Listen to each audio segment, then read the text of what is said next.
औज़ुबिल्लाहिमिनश्शैतानिर्रजीम बिस्मिल्लाहिर्रहमानिर्रहीम।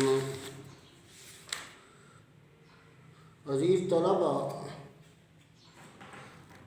आज हमने फोर्स और मोमेंटम के बारे में पढ़ना है। तो याद रहे कि सफ़ा नंबर 58 पर जो है मोमेंटम की मसावात P बराबर mv मौजूद है। यानी P बराबर mv मास और वेलोसिटी के हाजिर ज़रब को मोमेंटम कहते हैं। मोमेंटम को P से ज़ाहिर किया जाता है। The product of mass and velocity called momentum. तो मोमेंटम दो किस्म के होंगे, एक इनिशियल मोमेंटम और एक फाइनल मोमेंटम। जब कोई कार वगैरह या कुछ चीज़ चल रही होगी तो जो ऐसा चल रही होगी तो इनिशियल मोमेंटम आ जाएगा, और तेज़ चल रही होगी तो फाइनल मोमेंटम आ जाएगा। और बाद का ये भी होगा, तेज़ चल रही होगी, ब्रेक लगा देगा तो वो रफ्तार कम हो जाएगी। तो रफ्तार कम या ज़्यादा होने की वजह से जो है वो पहली बात तो यह है कि एक्सेलरेशन भी पैदा होगा और दूसरा मोमेंटम भी पैदा होगा। तो ये आई इनिशियल थे, जैसे वी आई इनिशियल वेलोसिटी पढ़ते थे, तो यहाँ वी की जगह वी आई दर्ज कर दिया है, तो ये इनिशियल मोमेंटम है। टाइम टी के बाद जो है वो फाइनल मोमेंटम, ये एम वी है, फाइनल वेलोसिटी। तो मोमेंटम में तब्दीली आखिर वाले में से पी एफ में से पी आई तफरीक करते हैं। जैसे हमने वेलोसिटी में तब्दीली की शरह को एक्सेलरेशन पढ़ा था, वेलोसिटी में तब्दीली भी वी एफ मनफी वी आई की थी। ये नहीं कि वी आई पहले और वी एफ बाद में, ना, वी एफ मनफी वी आई। तो इनिशियल मोमेंटम ये था एम वी आई और final momentum M V F. तो ये पी एफ यानी फाइनल मोमेंटम, और इधर एम वी एफ लिखेंगे, और पी आई इनिशियल मोमेंटम, और ये एम वी आई लिखेंगे। तो शरह का माना होता है कि वक्त से तकसीम करना। तो पूरी मसावात को वक्त से तकसीम कर देते हैं, rate of change of momentum उसे पढ़ते हैं। तो ये पी एफ मनफी पी आई बटा टी, और इधर बन जाएगा एम वी एफ मनफी एम वी आई बटा टी। एम कॉमन निकालेंगे तो ये वी एफ मनफी वी आई बटा टी बन जाएगा, और इधर जो है पी एफ मनफी पी आई बटा टी होगा कि मोमेंटम में तब्दीली की शरह। तो ये एक्सेलरेशन की तारीफ ये थी कि वेलोसिटी में तब्दीली की शरह को क्या कहते हैं, ये एक्सेलरेशन कहते हैं। वी एम मनफी वी आई बटा टी बराबर 1 है, तो ये एम ए बन जाएगा। और न्यूटन के दूसरे कानून के मुताबिक जो है वो एम ए किसके बराबर होता है, एफ के। तो आखिर पर उसने ये तारीफ दे दी है कि जब कोई कुव्वत अमल करती है, कुव्वत जब भी अमल करती है तो या रफ्तार बढ़ती है या घटती है, या पॉजिटिव एक्सेलरेशन पैदा होता है या नेगेटिव एक्सेलरेशन पैदा होता है।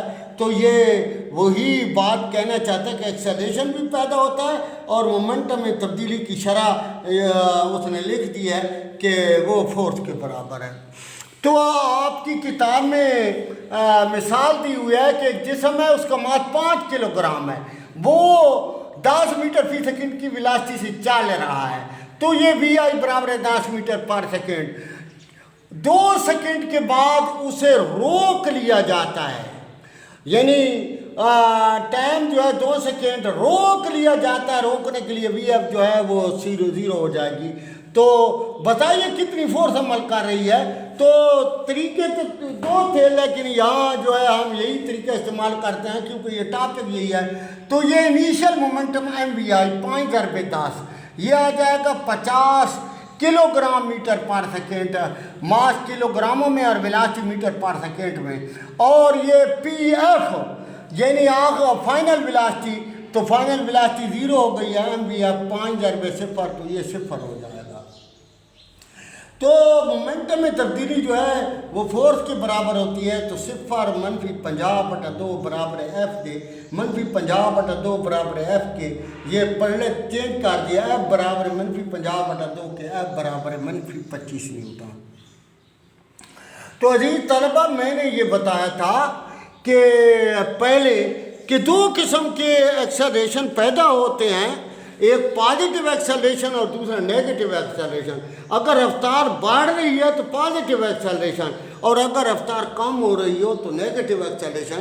तो ये कुव्वत लगाई है, ये जवाब मनफी ये बताता है कि ये उसकी रफ्तार जो है VF 0 हो गई है, तो इस दर जो है कुव्वत जो है मुखालिफ सिमत में इस्तेमाल की गई है, और कुव्वत का न्यूटन जो है, फोर्स का न्यूटन यूनिट जो है वो न्यूटन है। अब उसने एक सवाल दिया है उस न्यूमेरिकल में कि वो कहता है मोमेंटम में तब्दीली जो है 22 न्यूटन सेकेंड है, तो ये है P/PI। अभी आपको ये पता नहीं चलेगा कि ये न्यूटन सेकेंड था, हमने तो ये पढ़ा था किलोग्राम मीटर पर सेकेंड। मैं इधर हल करूँगा। ये है वही फोर्स, उस पर 20 न्यूटन की कुव्वत अमल कर रही है। बताइए उसे कितना वक्त लगेगा? तो ये P/PI/T बराबर है F के, और T को इधर ज़रब दे दिए है तो F ज़रब T। ये P/PI ये 22 लिख दिया, और ये F कितने न्यूटन है? 20 न्यूटन ज़रब T बराबर 22/20। तो ये 2 वाला पहाड़ा भी जाएगा 11/10, या T बराबर 1.1, T बराबर 1.1 सेकेंड। अब बात रही है ये क्यों लिखा है न्यूटन सेकेंड?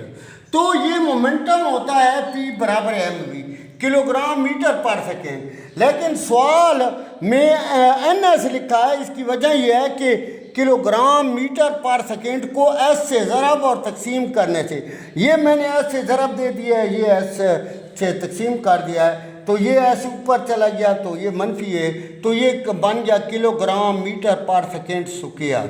यही आ जाएगा एक्सेल। अब ये मीटर पर सेकेंड स्क्वायर ज़रब S, तो ये कुलिया था F बराबर m में।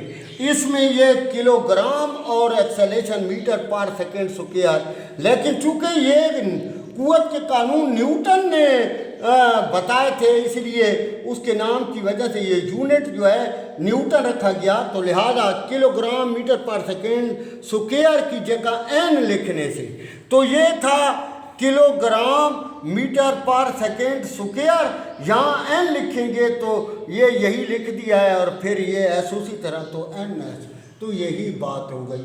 तो लिहाजा आपने याद रखना है कि फोर्स जो है वो मोमेंटम में तब्दीली की शरह के बराबर होती है, यानी PF-PI/T बराबर है F के।